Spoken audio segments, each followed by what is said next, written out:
প্রথমার্ধে দাপট দেখিয়ে গোল পায়নি নেপাল। বিপরীতে দারুণ এক ফ্রি কিক থেকে এগিয়ে যায় বাংলাদেশ।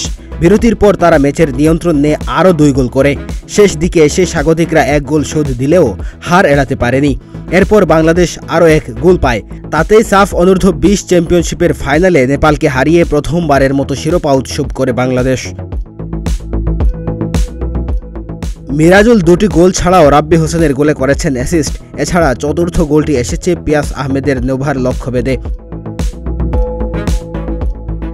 এ নিয়ে সাফের বয়সভিত্তিক আসরে বাংলাদেশের 2টি শিরোপা এলো। 2015 সালে অনূর্ধ্ব 16 আসরে সিলেটে ট্রফি জিতেছিল সাদউদ্দিনরা, আর আজ কাঠমান্ডুতে রচিত হল নতুন ইতিহাস। নেপালের কাঠমান্ডুর আনফা কমপ্লেক্সে ম্যাচের শুরু থেকে স্বাগতিকরা দাপট দেখায়। একের পর এক আক্রমণ করে বাংলাদেশকে চাপে রাখে। 2 দলই 4-3-3 ছকে খেলছে। 10 নম্বর জার্সিধারী নিরঞ্জন ধামি বাংলাদেশের আক্রমণ ভাগকেই তটস্থ রাখেন।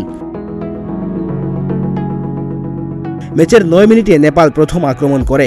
নিরঞ্জনের দূরপাল্লার শট পাঞ্চ করে ক্লিয়ার করেন আসিফ। 13 মিনিটে ফের নিরঞ্জনের বক্সের বাইরে থেকে জোরালো শট আসিফ রুখে দেন। 21 মিনিটে নেপালের ফরওয়ার্ডের কাটব্যাকে অভিনাশের ভালো জায়গা থেকে এলোমেলো শটে গোল হয়নি। 30 মিনিটে নিরঞ্জনের জোরালো শট অল্পের জন্য লক্ষ্যভ্রষ্ট হয়।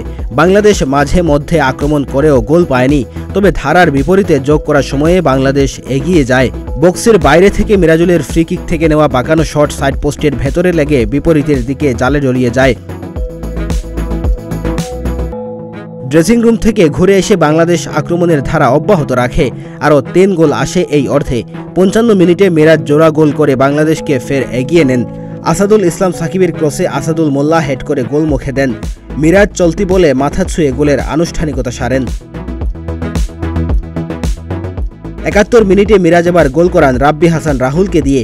বল নিয়ে একাই বাঁদিকে দিয়ে আক্রমণে ঢুকে মিরাজুল তার মার্কারকে বডি ডজ দিয়ে আনমার্ক রাহুলকে পাস দেন।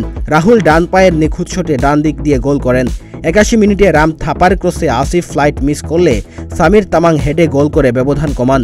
10 মিনিট ইনজুরি টাইম দেওয়া হয়।